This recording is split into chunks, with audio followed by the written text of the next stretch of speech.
All right, let's get to it. This or that, Quads. First question. Who has impressed you more this season? Niels Amon or Christian Wolanin? I would say Niels Amon.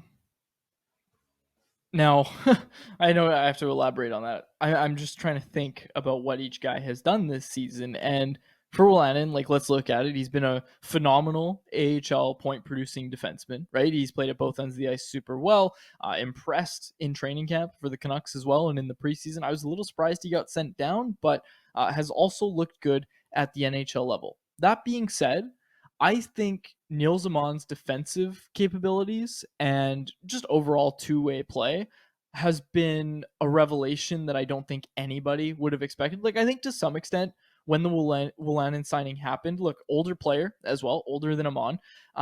When it happened, I think a lot of people looked at it and said, like, I know there was Kings fans even who said, like, this might be a guy who we shouldn't have let get away, right? Didn't get a lot of playing time during the pandemic. We've had him on the show. He's spoken about it. The opportunity that he's been given, he's very thankful for that with the Canucks organization. It was almost like a guy who you looked at and said, he just has to play. Like, he just has to play. So I wouldn't say I've been most surprised by Wolanin. I always thought he was going to be good. Admittedly, I didn't think AHL All-Star, NHL call-up and looking competent in those minutes was on the horizon for him. But for Amon, when that signing happened, I really didn't think anything of it, right? Like, here's a guy who, I believe it was Colorado that drafted him and, passed on him. He couldn't earn a pro contract with them.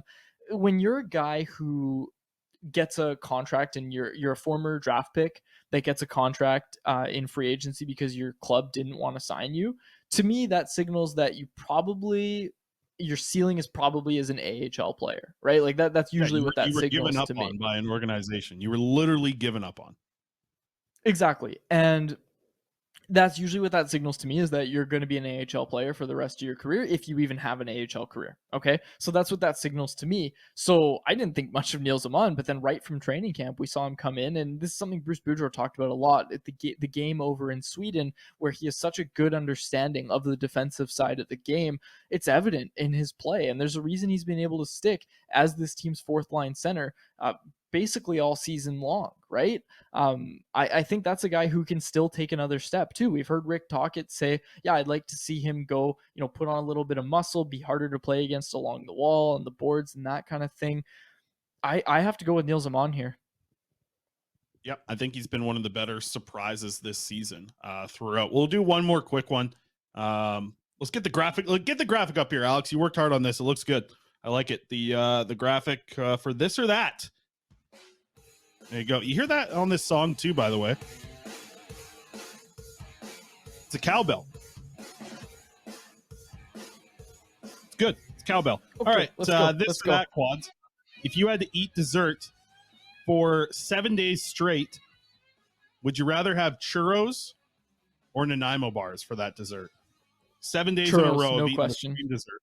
No question. Churros, no question. No question. No hesitation. I don't know. I think you get a little tired of the churros. There's not enough multi flavors there like there is in an Nanaimo bar. 7 days in a row, you got to have this. Churros is great. It's a great treat once in a while, but the Nanaimo bar had those layers, man. No, I don't like Nanaimo bars. I don't like the. Yeah, well, the things you're going to bring up, I actually did read the outline, but yeah, Nanaimo bars, I'm not a huge fan. Got to be honest.